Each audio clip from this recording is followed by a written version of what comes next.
النهارده معانا فيديو مليء بالأحداث، مليء بالإثارة، مليء بالأخبار اللي هي بعتبرها أنا خارج الرياضة، لكن هي في الرياضة عامة.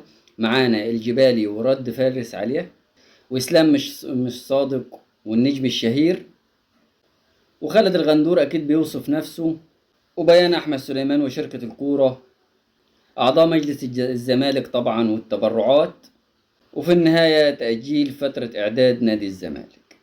السلام عليكم ورحمة الله وبركاته. في جدل رياضي جديد، لايك وشير واشتراك في القناة وفعل زر الجرس ليصلك كل جديد. محمد الجبالي طلع بتصريح، ولكن رد عليه محمد فارس، طبعا إعلامي قناة نادي الأهلي وموجود في MBC مصر 2 مع إبراهيم فايق، كابتن إبراهيم فايق طبعا. رد عليه رد طبعا منطقي، رد كويس، رد شامل. بيقول لك في التصريح من كانوا يتغنون في السابق بأن كل قرارات النادي الأهلي بخصوص صفقات فريق الكرة هي صح وستضعه على الطريق الصحيح، هم أنفسهم من يتغنون حاليا بأن قرارات النادي الأهلي في تخفيض العقود والاستغناءات برضو صح وستضعه على الطريق الصحيح. أنا مش هقول لك إن أنت مالكش فيه، مش هقول لك إنك أنت طبال، مش هقول لك إن أنت مالكش دعوة بأي أحداث في النادي الأهلي، مش هقول لك الكلام ده، ولكن هقول لك الحاجة اللي رد عليك بيها. يعني محمد فارس طبعا مع كامل احترامي ليه، محمد فارس رد عليك وقال لك ايه؟ صحفي بموقع شهير يرفض الانتظام في الأخبار الصادقة لرغبته في التأليف والتدليس.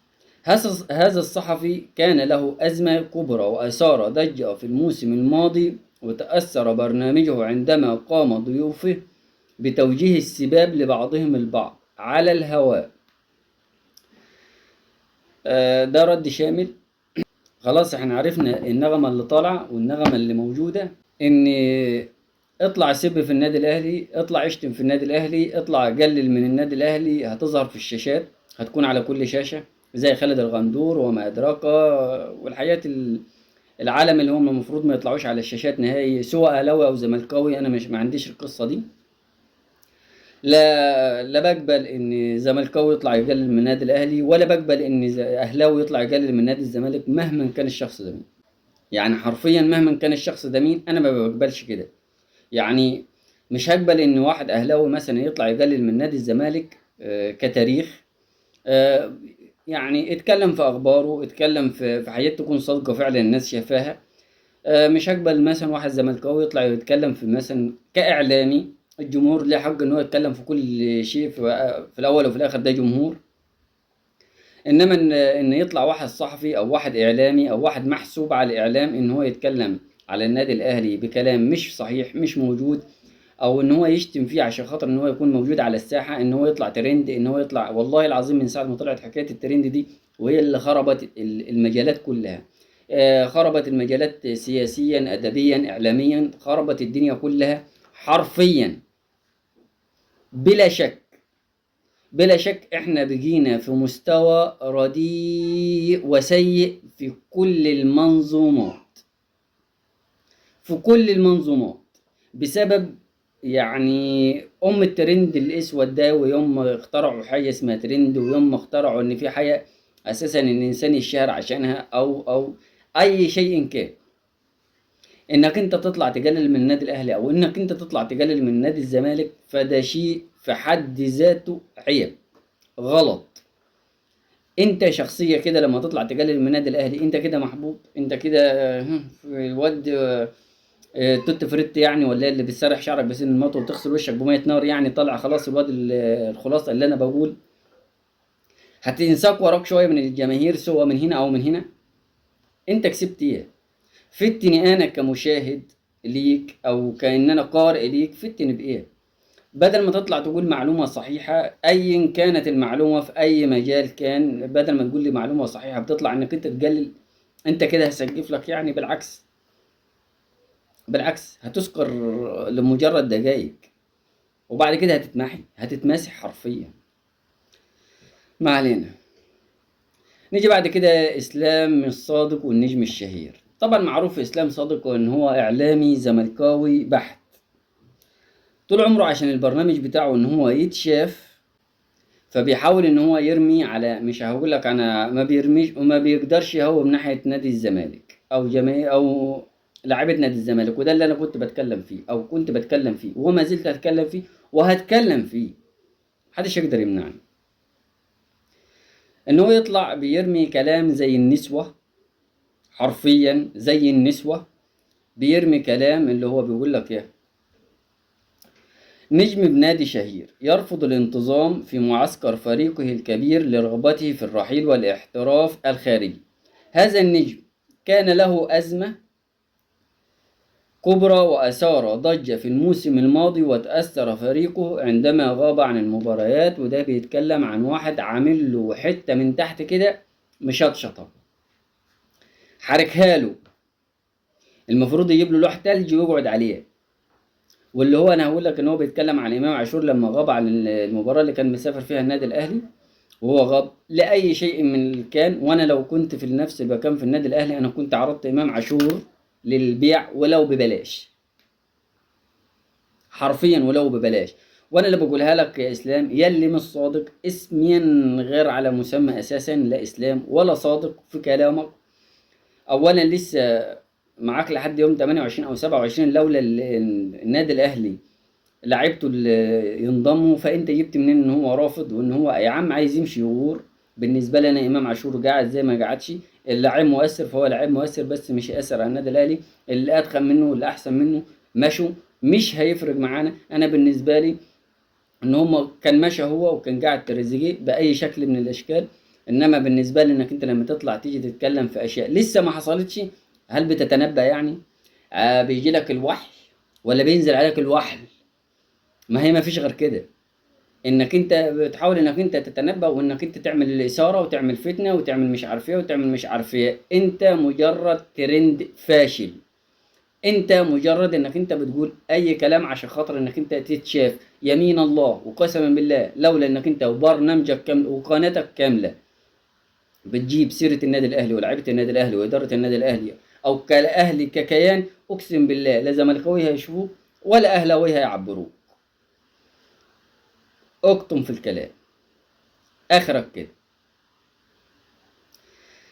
خالد الغندور احنا بنلمهم ورا بعضيهم كده الاشكال اللي هي يعني معلش في الكلمه، يعني اكبر غلط من الاعلام ورئاسه الاعلام واداره الاعلام وكل الاعلام انهم يطلعوا اشكال زي كده. بالنسبه فيه ناس واخده اعلام كليات وخريجين وقاعدين في البيوت وطالعين بكانهم شويه فشله، شويه ناس وجهت يمير، شويه ناس متعصبه، شويه ناس حابه على الترند، حابه ان هي تمشي مع الرايقة، ناس مطبلاتية، ناس كانت بتسمع السباب على كل الناس وهي قاعدة عاملة رقبتها كده، مفيش غير تعمل كده، عاملين زي يعني هم حرفيا كانوا بيسموا هزازين الرؤوس. خالد الغندور بيقول لك ايه: صعب اتناقش معاه عشان انا فهمي وقدرتي على الفهم، على فهم الامور بعيدة عن فهمك بسنين ضوئية. ده مين اللي بيقول؟ خالد الغندور، اللي كان طالع مع قبل كده مع رضا عبد العال مش عارفين يحطوا خطة ومش عارفين يعملوا العدد بتاع اللعيبة وهم لعيبة. كارثة من كوارث الإعلام حرفيا.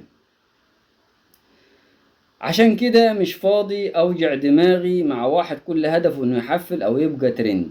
أنت اللي بتقول كده أنت حرفيا بتوصف نفسك، بتوصف واحد زي إسلام صادق، بتوصف واحد زي أي حد، بتوصف الجماعة اللي دويدار والجماعة اللي طالعين يهبطوا في الإعلام.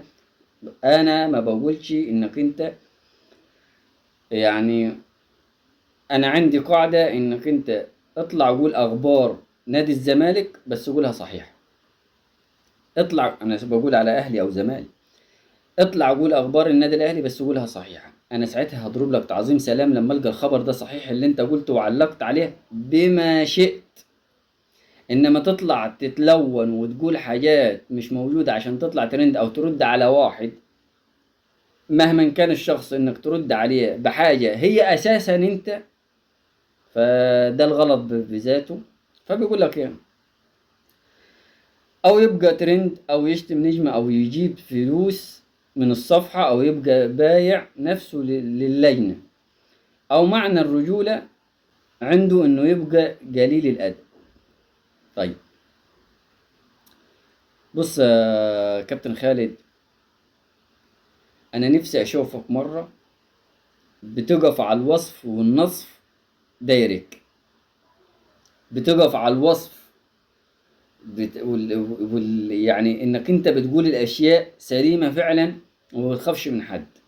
انت المستشار كان مخليك بتطلع في 7000، الله يزيدك، بس بتطلع في 7000 يعني قناة، على إذا كان إذاعة، على كان صفحة، على بودكاست، كل الأشياء دي والله يزيدك. إنما بتطلع هاتلي إن قلت حاجة 100%، فبيطلع من 100% 99.9% كله خبط ترند وكتاب الله ما تفهم شيء. خلصت. نيجي بعد كده لبيان كابتن أحمد سليمان وشركة الكورة. تابعت عن كسب خلال الأيام الماضية، وتلقيت ببالغ الاهتمام العديد من الاتصالات من السادة أعضاء الجمعية العمومية الكرام وجماهيرنا الوفية العاشقة للكيان الأبيض، والذين أعربوا عن مخاوفهم وحرصهم الشديد على مستقبل نادي الزمالك وهويته التاريخية. وإنني إذ أؤكد أمام الله ثم أمام أعضاء النادي وجماهيره أنني لن أقبل أو أفرط في حقوق ومصالح النادي تحت أي ظرف. وبصفتي عضو مجلس الإدارة الحالي أعلن تقدمه بمذكرة رسمية في الاجتماع القادم للمجلس، تتضمن المقترحات والمحددات التالية: أولا، التأكيد على الموافقة الكاملة لإنشاء شركة نادي الزمالك لكرة القدم، وهي الخطوة الاستثمارية التي تأخرت كثيرا وتعد ضرورة للمستقبل. ثانيا، التمسك بأن تظل الحصة الحاكمة في أسهم الشركة بيد النادي لضمان السيطرة على القرار والحفاظ على هوية الكيان وليس بيد المستثمر.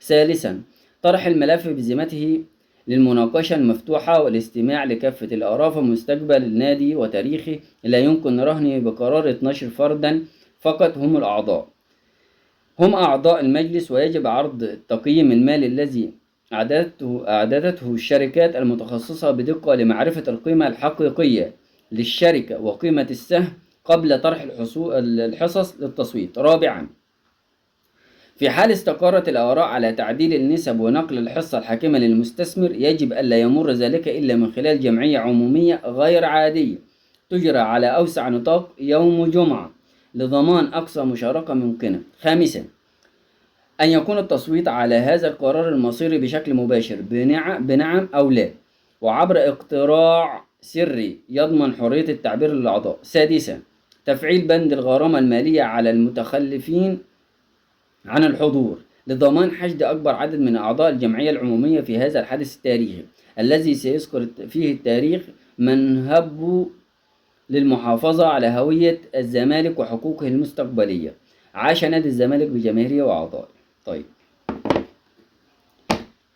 أنا هقول كلمتين، وأنا راجل ما بشجعش نادي الزمالك.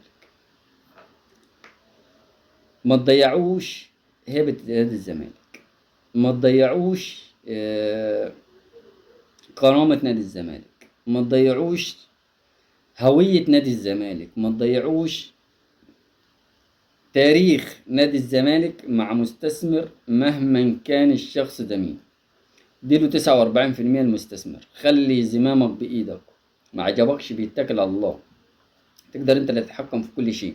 انما هتخلي الاستثمار زي ما انا سامع ان 60% او 51% في ايد المستثمر مهما كان المستثمر ده مين. نادي الزمالك اعتبره هيقلب على قهوة بلدي، اخرته هيكون ان هو بيتفرج بس، شخص واحد هو اللي هيدير الدنيا دي كلها عشان بتاعته، ويجي فجأة كده يبيعه لأي شخص إن كان، سواء عربي أجنبي سري مساريش أهلاوي زملكاوي، وخد عندك.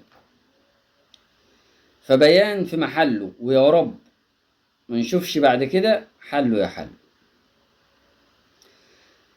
بعد كده هنخش في أعضاء مجلس إدارة نادي الزمالك والتبرعات، وده اللي أنا كنت بكلمك فيه. ارجع لفيديوهات القديمة اقسم بالله هتلقى في الفيديوهات القديمه بالظبط انا جاي لك ان الجماعه بتوع نادي الزمالك هيتبرعوا، سواء من ممدوح عباس او من الاعضاء او من اي حد في الاداره او من اي حد خارجي، هيتبرعوا بملايين عشان خاطر لما يتنفذ القانون اللي كان عامله اشرف صبحي وزير الرياضه السابق.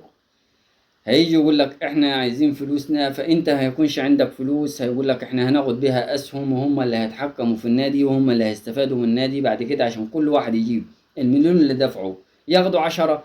افضل اللعيبة عندك هيبيع فيها، هيبيع في اصولك، هيبيع في حياتك، هيتأمر فيك. نادي الزمالك هيتقطع اشلاء، ومنكم فيكم، منكم فيكم. التصريح ده طالع بيقول لك ايه؟ بيقول لك القاهرة 24، مش بتاعي. أعضاء مجلس إدارة الزمالك يطالبون بالحصول على قيمة تبرعاتهم السابقة كأسهم في شركة الكرة. جبتش حاجة من عندي؟ أقسم بالله العلي العظيم أنا جاي لك الكلام ده من بداية ما كانوا بيتكلموا على القانون الجديد اللي كان عامله أشرف صبحي للاستثمار. قلت لك النادي الأهلي هيحافظ على أصوله بالشركات اللي بيعملها، ومحدش يقدر يخش. حافظ على اصوله، وقلت لك ساعتها ان نادي الزمالك هيكون مديون للناس المديونه. وساعتها قلت لك ان اللي هيشتري النادي ده انت قاعد وانا قاعد، ولسه ما حصلش، وبكره فكرك يا ممدوح عباس يا ابن ممدوح عباس. ومش هتكلم في المشوار ده تاني، والله يمين الله. اذا كنت بتكلم كده فخوفي على نادي الزمالك لانه كيان، كيان، كيان. نيجي في آخر حاجة، تأجيل فترة الإعداد لنادي الزمالك. بيقول لك إيه؟ تأجيل انطلاق فترة إعداد الزمالك بسبب عدم صرف مستحقات اللاعبين المتأخرة. ده مصدر لكورة بلس، مصدر في كورة بلس، مصدر في كورة بلس. خبر صحيح الله أعلم، خبر كاذب الله أعلم، لكن هقول لك أو مجمل الخبر إن نادي الزمالك مديون لكل لعيبته الموجودة فيه.